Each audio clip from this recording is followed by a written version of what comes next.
Bom dia a todos. Que Jesus ampare os nossos propósitos e que Deus, nosso Pai, nos ilumine neste trabalho que consideramos importantíssimos a todos nós. A procura dos ensinamentos do Evangelho, o esclarecimento maior a todos nós. Porque quando, em todas as situações e dificuldades da nossa vida, parecemos estar sós, Deus, nosso Pai, está sempre conosco. E Jesus, nosso irmão maior, nunca nos abandona.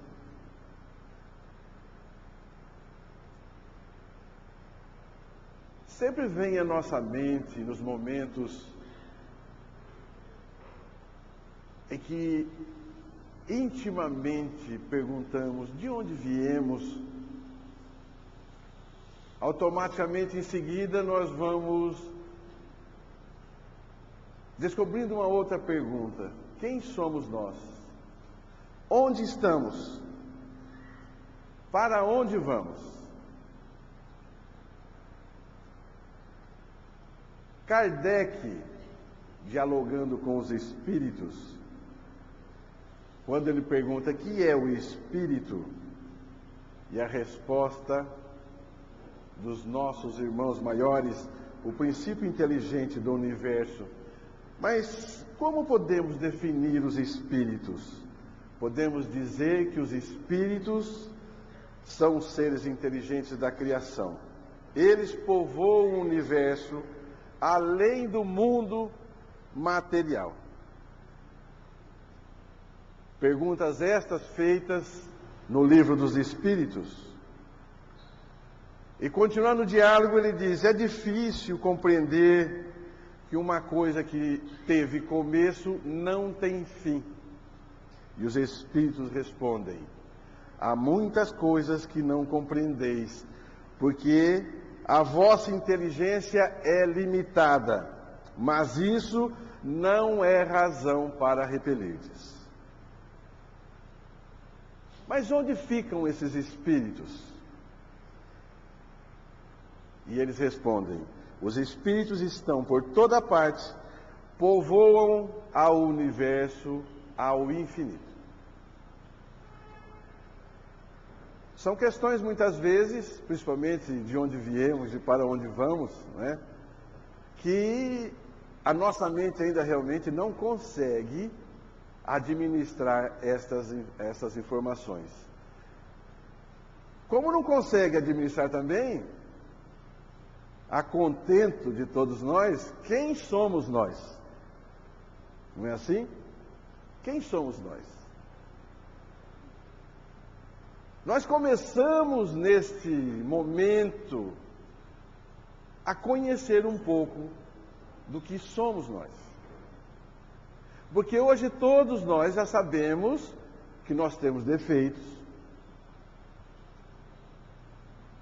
que a gente, diante do nosso próximo, muitas vezes nós deixamos a desejar, porque a nossa conduta nem sempre é aquela esperada por eles.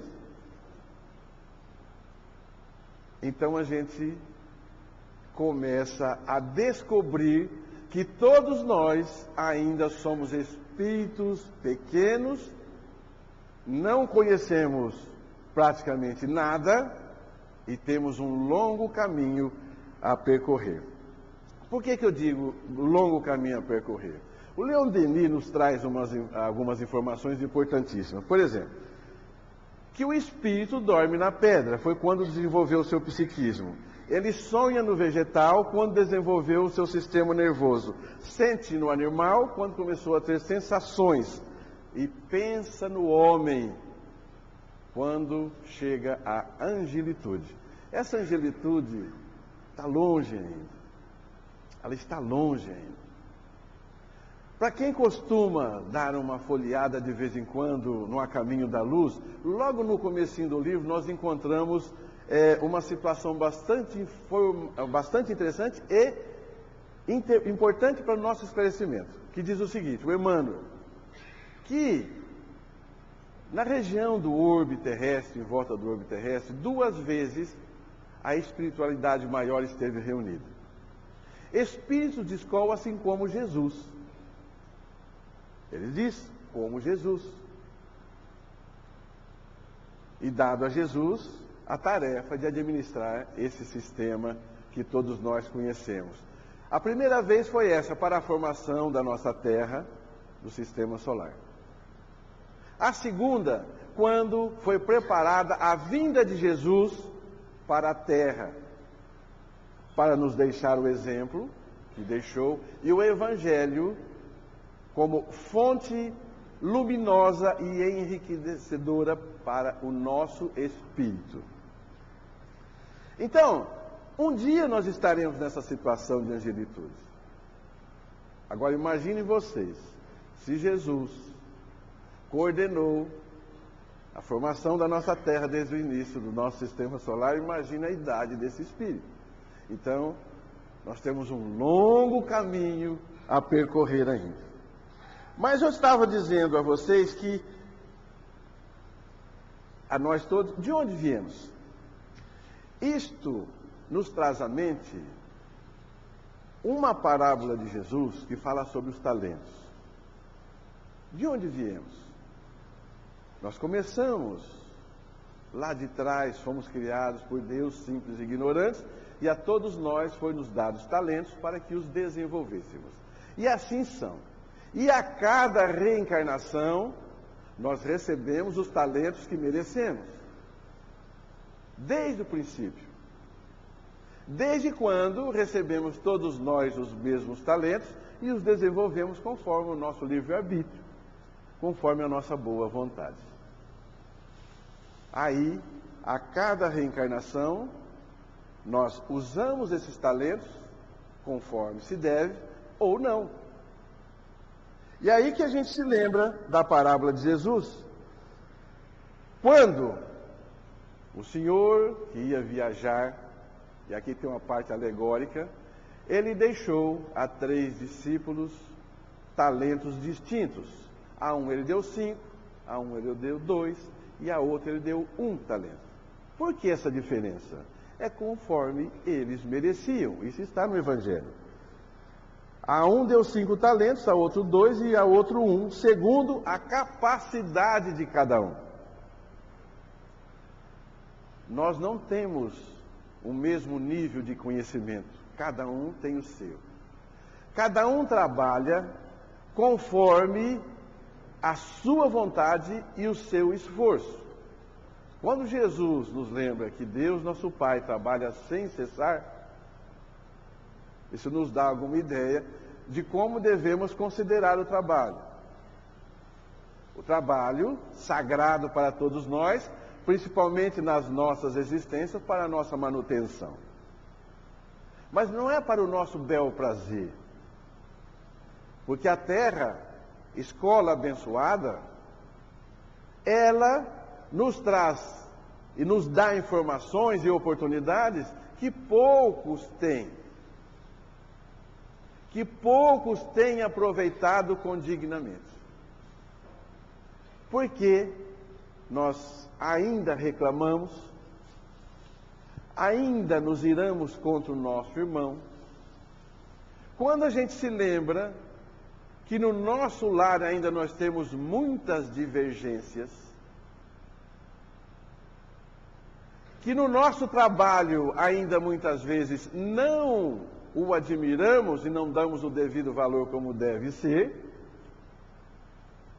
nós vamos descobrindo, como nós dissemos há pouco, que todos nós ainda temos muito que aprender. O resultado dos talentos todos vocês sabem.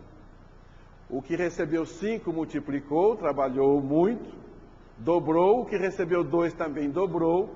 E o que recebeu 1 talento, com medo do seu senhor, ele o enterrou para que os ladrões não o roubassem. Quando houve a cobrança, os 2 primeiros que tiveram os seus talentos multiplicados foram abençoados e muito bem recebidos pelo seu senhor. Já o que recebeu 1 e enterrou na terra e não fez multiplicar o seu talento, dele foi tirado e dado ao que mais tinha, porque assim está escrito no Evangelho, a orientação. Servo mau e preguiçoso, sabias que colho onde não semeei e que recolho onde não plantei. Devias, pois, levar meu dinheiro ao banco, e à minha volta eu receberia pelo menos os juros. Tirai-lhe esse talento e dá-lhe ao que tem 10.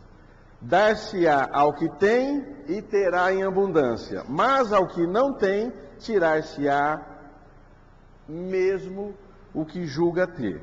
E a esse servo inútil, jogai-o nas trevas exteriores, ali haverá choro e ranger de dentes. A princípio parece muito forte essa afirmação.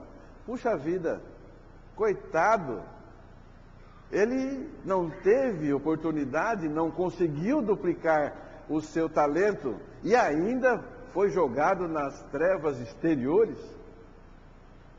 Vale apenas uma explicação.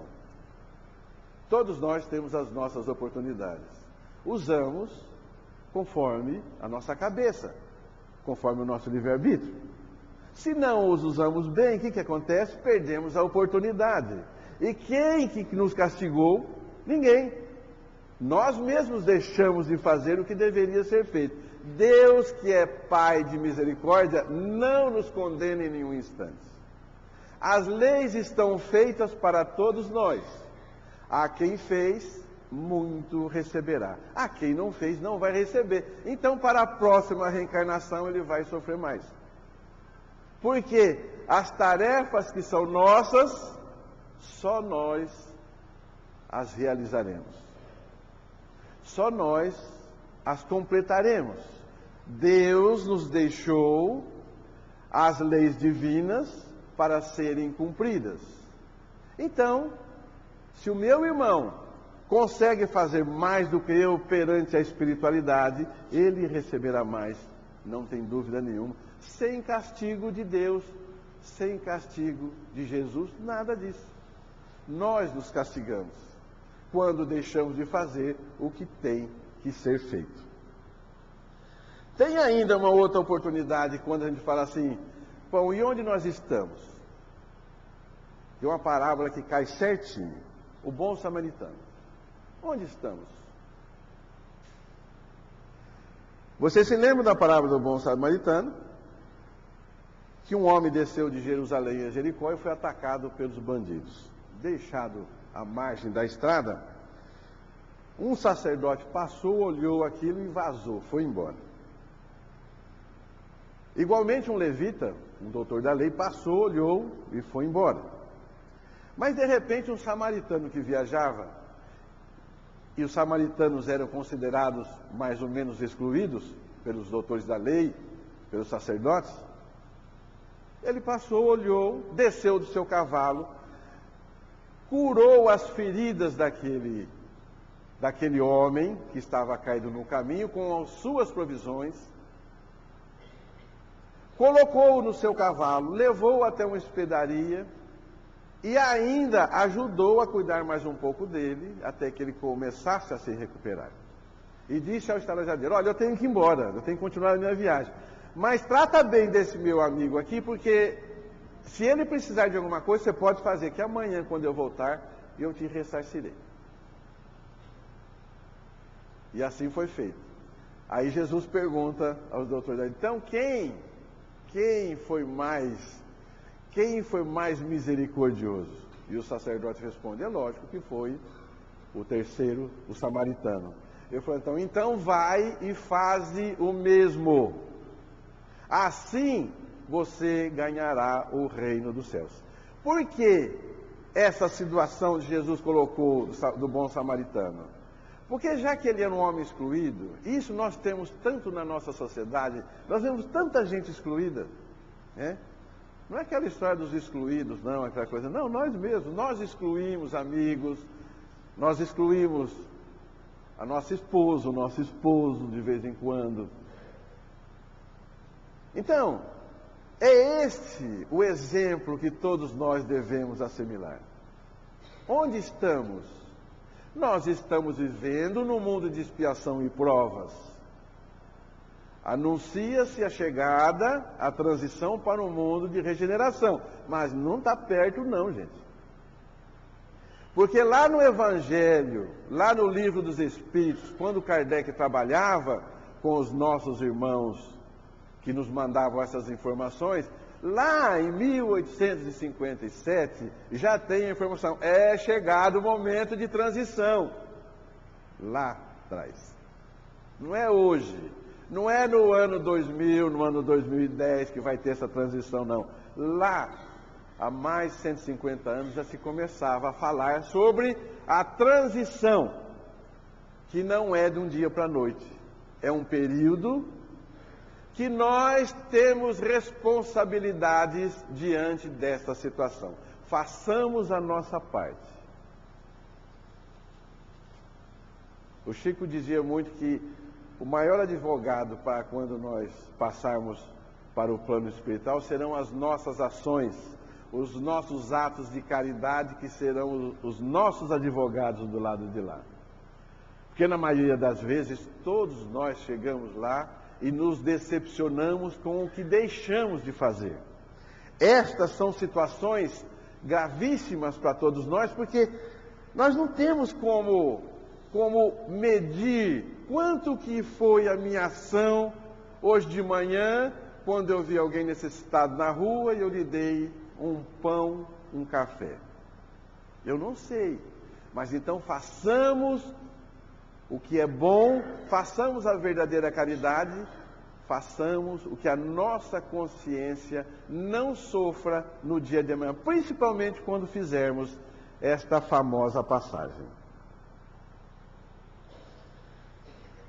Felipe Simas conta-nos o irmão X, lá no livro Contos desta e doutra vida, que ele recebeu incumbências lá no plano espiritual, como médium, isso vai bem no nosso meio, como médium, e que ele viria à Terra, faria grandes palestras, passaria informações a populações, e ainda, numa folgazinha que ele teria, ele escreveria alguns livros.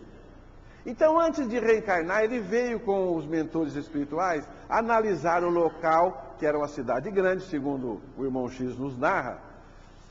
Veio ver o local onde ele trabalharia, para começar a se preparar e já pensar, puxa, lá tem um bairro assim, assim, aqui tem um pessoal que é mais egoísta, ali tem um pessoal mais orgulhoso, então eu vou começar a trabalhar no que eu tenho que passar para esses irmãos. E assim nasceu Felipe Simas, com esta missão. Desde pequeno, quando ele vinha nas casas espíritas, principalmente, ele chamava a atenção pela eloquência do seu palavreado, da sua oratória. Isto foi fazendo com que ele crescesse, rodeado de bons amigos, bons pensamentos, que o incentivavam para que ele realmente estudasse, para que ele procurasse desempenhar a contento a missão que ele tinha recebido antes da sua reencarnação. E assim foi trabalhando. De repente, ele enchia a casa. Todo mundo, quando ouvia falar que era o Felipe que ia falar, ele chegava, a casa lotada, muitas pessoas o admiravam, pessoas pediam orientações, os irmãos chegavam até ele agradecidos pelas informações que ele passava durante as suas palestras.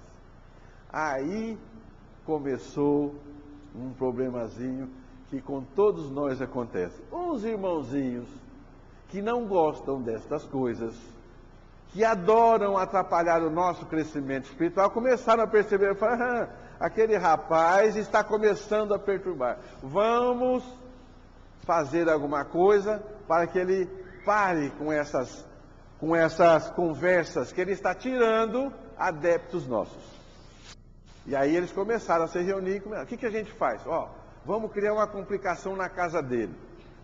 Vamos fazer uma intriga lá dentro da casa dele, para que ele comece a ficar nervoso e se desespere. E foram fazendo. Chegaram na casa, plantaram na sementinha na cabeça dos seus familiares, a intriga foi feita, muitas desavenças, e ele, com muita fé e oração, conseguia transpor todos os obstáculos que os irmãozinhos desavisados queriam que acontecesse. E foi passando. Intriga no trabalho, ciúmes no centro, tudo isso foi acontecendo com ele. E ele, firme, com o pensamento reto na sua missão, conseguia passar por cima de tudo isso e saía vitorioso diante daquelas situações que se apresentavam para ele. Chamaram o sindicato, os orientadores, obsessores, que sabiam técnicas e tudo mais. Aí ele perguntou: já fizeram intriga no lar? Já. Dinheiro? Ixi, não adiantou nada. Ciúme? Não adiantou nada. Lá no centro, aquelas picuinhas? Não adiantou nada. Ele falou: e festa, vocês fizeram para ele já? Ele falou: festas nós não fizemos. Pois então comecem a fazer festas para ele. E assim foi. De repente, Felipe Simas fazia uma palestra e o pessoal chamava ele para um ágape. Vamos lá comer alguma coisa. E assim foi começando. Aí, de repente, chamavam ele para fazer uma inauguração. E nessa inauguração, lá faziam um banquete falso e ele chegava e começou. E foi menos avisado e invigilante, coitado do Felipe, começou a engordar. Começou a desenvolver a famosa gula. Aí, nos eventos que ele participava, ele quase não se afinava mais com os irmãos superiores, porque ele estava interessado naquele prato mais bonito, naquele bolo muito bem feito, naquele salgadinho delicioso, e em alguns desses acontecimentos, até alguns aperitivos começaram a aparecer. Aí nas suas palestras ele não tinha mais ideia nova, começou a repetir fundamentos e a sua plateia começou a esvaziar. Aqueles amigos que estavam muito ao lado dele começaram a perceber: Felipe já não é mais aquele, então vamos começar. Eu não vou na palestra dele não, ele não está falando mais coisa nova. E assim começaram os amigos, grandes amigos, a abandonar também o Felipe. E com o tempo, o nosso amigo Felipe Simas estava numa situação deprimente, obeso, participando só de festas e pouca doutrina e pouco ensinamento. Aí, o pessoal mais chegadinho a ele falava assim: gente, mas o que nós vamos fazer com o Felipe? Puxa, olha, o pessoal não está vindo mais, o que a gente faz? Lá do outro lado, dois irmãozinhos que haviam ajudado naquela tramóia toda para derrubar o Felipe, olhavam assim e falavam assim: vamos fazer uma festinha para ele, para dar uma animada nele. Então vejam só, todos nós temos as nossas tarefas, temos os nossos talentos a desenvolver, não importa. Eu costumo dizer, até para fazer uma relação muito grande, desde o cientista, do grande cientista, até o varredor de rua. Desde o mais eminente ao mais humilde trabalhador. Todos nós recebemos talentos conforme as nossas necessidades. E o que nós fazemos dos nossos talentos? Eu citei o caso do Felipe Simas, que foi um dos. Quantas coisas ele teria que fazer e não concluiu a sua tarefa. Quantas vezes nós começamos uma tarefa nos centros e paramos também. Quantas vezes nós falamos: não, eu vou ajudar lá na pista. E aí na hora H fala: não, mas eu tenho uma coisa melhor para fazer, e vaza. Mas eu tenho um trabalho muito mais importante, depois eu vou no centro. O estudo de quarta-feira, mas eu tenho um trabalho especial para fazer, eu não posso frequentar o trabalho de quarta-feira, que é esclarecedor. Principalmente a leitura o esclarecimento, nós somos ainda muito preguiçosos. E todos nós temos a tarefa, sim, de nos educar, porque senão nós vamos ficar. O trem passa e nós ficamos na estação, comendo a fuligem. Não tenho dúvida. Então, meus amigos, o que é que nós estamos semeando nesse instante? Para o nosso futuro. O que nós estamos plantando? Eu estou jogando a semente na terra ruim, estou jogando entre os espinheiros, estou jogando nas pedras as minhas sementes? Temos que jogar assim e empregar os nossos talentos no bom terreno. Cuidar desse terreno.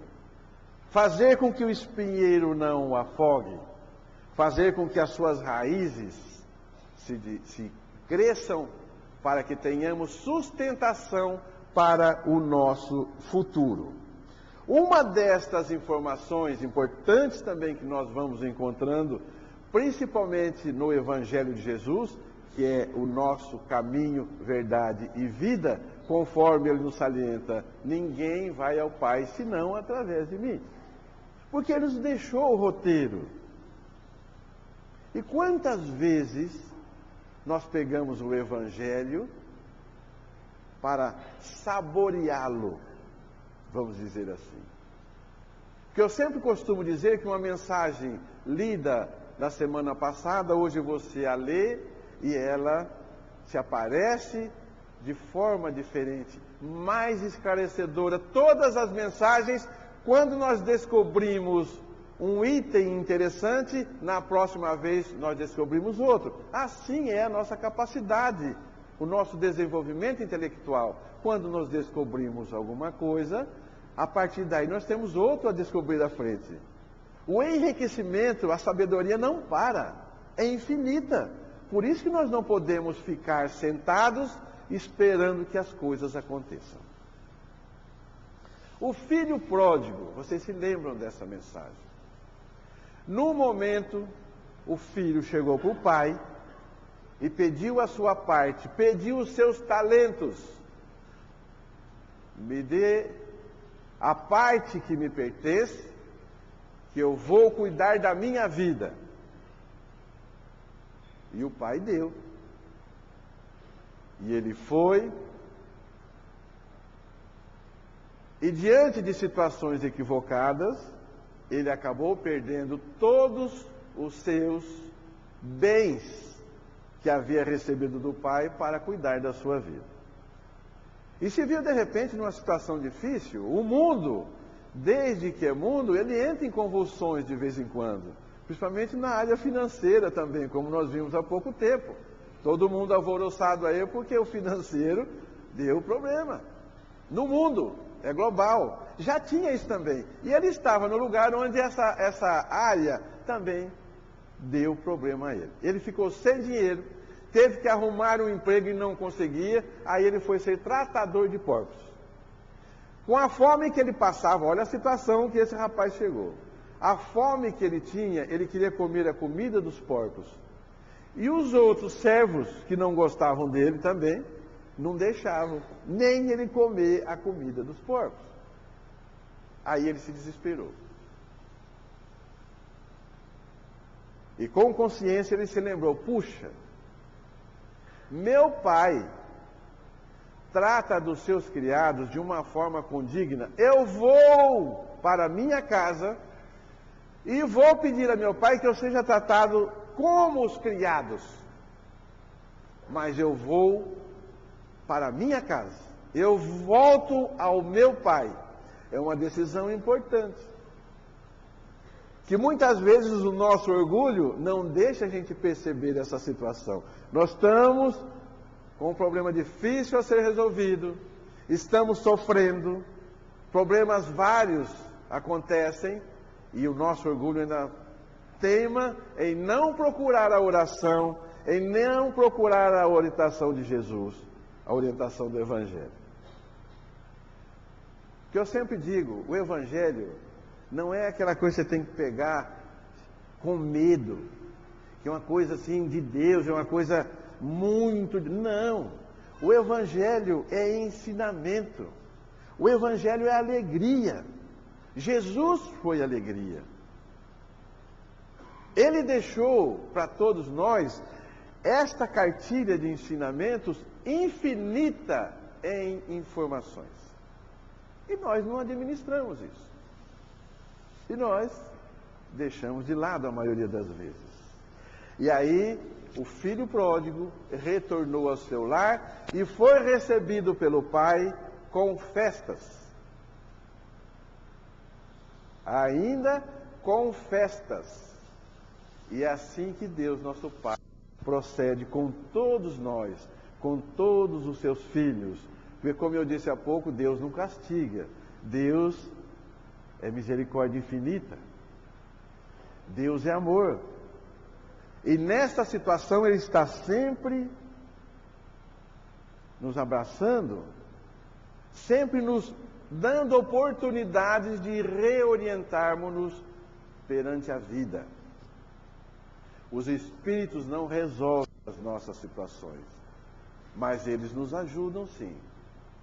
Nos dão força, nos dão entendimento para que possamos continuar a nossa caminhada. Agora, aceitar essas informações bastam somente a nós. Quando a nossa consciência lá, o sininho bate, alguma coisa está errada. Preste atenção que alguma coisa não está funcionando bem. Aí é o momento da oração, que a maioria das vezes a gente corre. Teve uma situação importante nessa do filho pródigo, porque o filho mais velho que ficou com o pai, naquele instante quando o pai fazia festa, para o filho que tinha voltado, tinha levado a parte dele, voltou e o pai estava fazendo festa para ele ainda, eu falei, mas que negócio é esse? Eu fiquei aqui com você, aqui, sofrendo, trabalhando, tudo aqui. Eu nunca pedi um novilho para fazer uma festa para meus amigos. Agora você faz festa para o meu irmão que foi lá, gastou tudo e voltou para casa? Será que ele estava certo? Faltava um pouco de entendimento do irmão mais velho. Porque assim somos nós também. A maioria das vezes, nós nos fixamos em uma situação, acomodamos-nos e não fazemos mais nada para progredir, porque a vida é dinâmica. As informações estão chegando a todos nós, em todos os instantes, e nós não percebemos. Então, se a gente continuar apático, estático, sem procurar informações novas, o que vai acontecer? Nós vamos parar no tempo, a Terra está mudando. Nós estamos partindo para uma era nova. Onde estaremos neste momento? Se estamos agora em situações que começamos a tomar consciência das nossas limitações, das nossas dificuldades, dos nossos vícios, para onde iremos?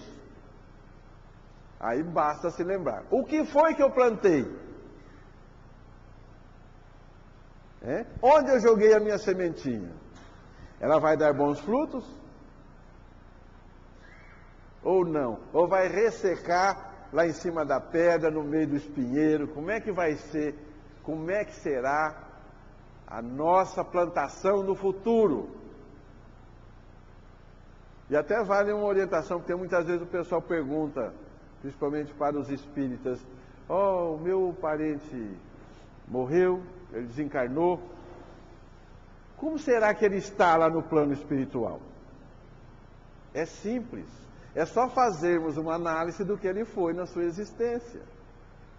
E aí a gente sabe o que ele está sendo do lado de lá. É o que plantou. Não tem segredo, gente, você percebe? Por isso que eu estou dizendo, o Evangelho é alegria. É informação, devemos recebê-lo com os braços abertos, com a cabeça boa, falando na gíria. Então vamos plantar as coisas que precisamos para o nosso crescimento. Acontece que na maioria das vezes, as ilusões, aqui nesse mundo em que vivemos, acabam, como os espinheiros, nos abafando. E a nossa semente não cresce. Todos nós ainda vivemos de muitas ilusões, de muitos planos, e que não levam à espiritualidade maior, levam aos bens materiais. Então as nossas preocupações ainda são maiores nesse campo. Infelizmente, nós todos ainda vivemos mais o mundo material do que o mundo espiritual. Poucos nos deram exemplos de viver a vida da verdadeira morada. Sim, porque a nossa verdadeira morada é do lado de lá. Aqui é a escola. Aqui nós estamos, eu não sei em que ano vocês estão, eu estou no prézinho lá embaixo ainda, nessa escola. Não é? Então, vamos administrar os talentos que todos nós estamos recebendo. E nessas ilusões que eu estou dizendo para vocês, lá no Evangelho segundo o Espiritismo, no capítulo 5, vale a pena a gente dar uma olhada de vez em quando, porque quando fala dos bem-aventurados, os aflitos, nós vamos encontrar respostas para todos nós. Nós vamos encontrar resposta para suicida, vamos encontrar respostas para o sofrimento, as causas atuais e anteriores das nossas aflições, motivos de resignação, por que temos que nos resignar? Bem sofrer e mal sofrer. Nós sabemos sofrer? Não. Qualquer cutucãozinho nós já damos um grito e nos enervamos diante da situação. Nós somos assim. Nós somos espíritos ainda mais ligados àquela área animal, aquela classificação lá embaixo ainda. Mais instinto, mais dor, vamos dizer assim, nós enxergamos. E não é isso que temos que começar a trabalhar no nosso espírito. A felicidade não é deste mundo, está tudo nesse capítulo. Inclusive nessa situação de a felicidade não é do nosso mundo, tem muitas situações que a gente fala, ai meu Deus, eu não sou feliz. A felicidade não foi feita para mim. Não é assim que a gente enxerga muitas vezes a nossa situação? A gente vê sempre o nosso irmão, o nosso próximo, melhor do que a gente, não é assim?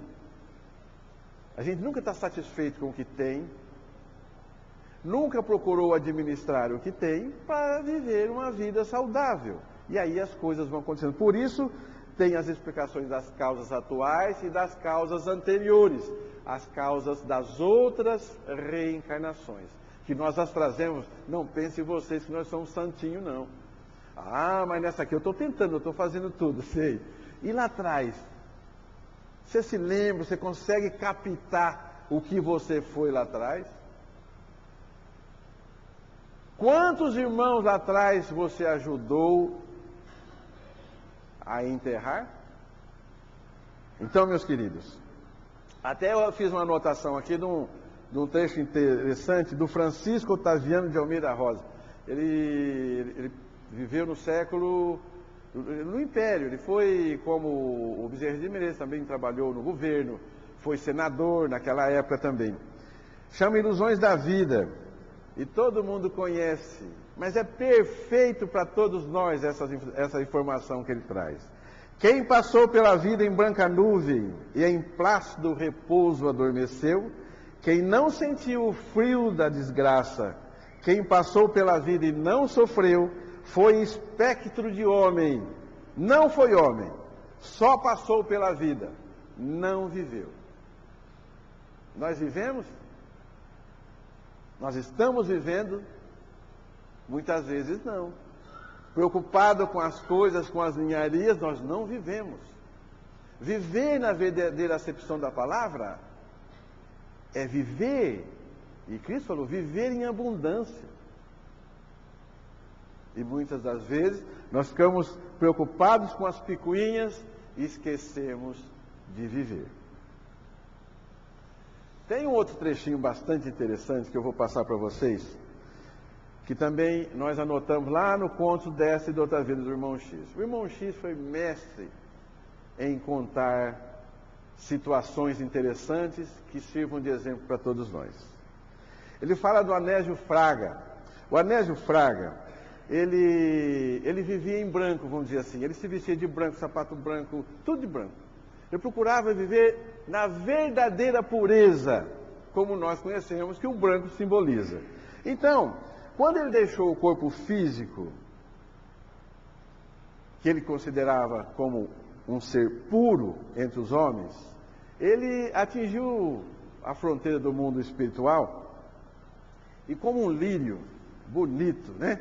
Limpinho, branquinho, com a sua vestimenta toda arrumadinha, ele se deparou com o guardião da entrada dos céus, vamos dizer assim.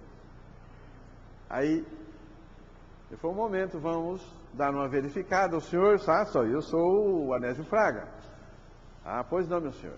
Eu tenho, com certeza, a entrada tranquila para passar por aqui. Ele falou, mas vamos dar uma olhadinha nas suas anotações. Ele falou, eu sinto muito, meu senhor, mas o senhor não pode continuar. Ele falou, mas como? Eu não posso continuar? Eu que vivi sempre uma vida decente, eu não posso continuar? Não, meu senhor, existe aqui algumas anotações, e o senhor não pode continuar. Mas de jeito nenhum. Eu respeitei todas as religiões, cultivei o dom da prece, acreditei no poder da caridade, nunca aborreci os meus semelhantes, confiei sempre no melhor, calei toda palavra ofensiva e desrespeitosa, jamais procurei os defeitos do próximo, sempre evitei o contato com todas as pessoas viciadas. Vivi em minha casa, preocupado em não ser percalço na estrada alheia. Como que eu não tenho a entrada franqueada diante de tudo que eu fiz? Aí, o guardião espiritual diz para ele, olha, vamos fazer o seguinte, eu tenho aqui as minhas anotações, você tem as tuas. Você falou do que fez, mas não falou das suas ações. Observe aí, comece dizendo, então ele falou, respeitei todas as religiões. O amigo espiritual aduziu, mas não serviu nenhuma. Cultivei o dom da prece, somente em seu próprio favor. Acreditei no poder da caridade, todavia não a praticou. Nunca aborreci os meus semelhantes, entretanto, não auxiliou a ninguém. Confiei sempre no melhor, mas apenas em seu benefício. Calei toda palavra ofensiva e desrespeitosa. Não se lembrou, porém, de falar aquelas que pudessem amparar os necessitados de consolo e esperança. Calculei todos os meus passos para não ser molestado. Jamais procurei os defeitos do próximo, contudo, não lhe aproveitou os bons exemplos. Evitei o contato com todas as pessoas viciadas, atendendo ao comodismo. Vivi em minha casa preocupado em não ser percalço na estrada alheia, simplesmente para não ser chamado à tarefa de auxílio.